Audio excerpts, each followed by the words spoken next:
think that when we're looking at this, I'm certainly not able to support approving an evaluation criteria unless, nobody wants to see service cuts.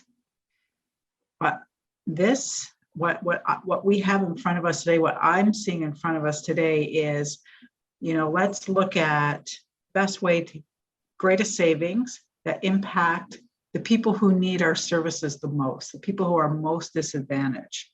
And nowhere am I seeing a suggestion that we look at our fair funding model.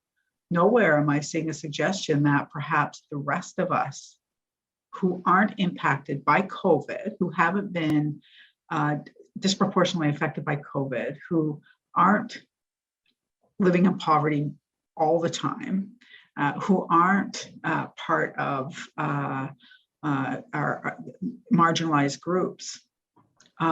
We're looking to them for further savings. We're looking to them to pick up service cuts.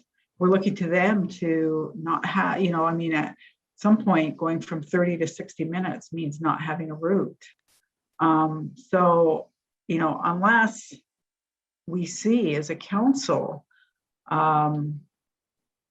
at least put in front of us what a change to that fair funding model would look like, so that the rest of us could pick up that slack. What does that mean? Does that mean that I, as a homeowner, as a taxpayer, might have to pay an extra $8 a year to keep transit where it is and not disadvantage people who are already so greatly disadvantaged?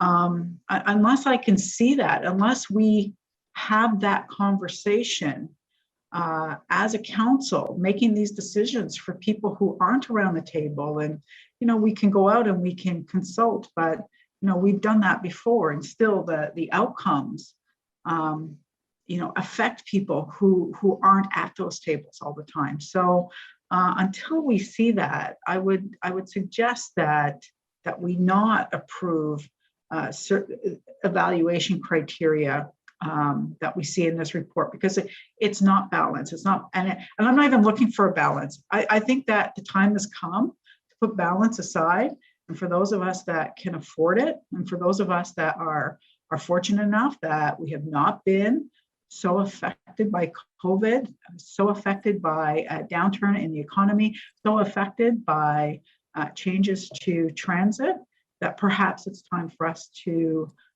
pick up that for the people that are essential workers, that are going to work every single day and have to take our transit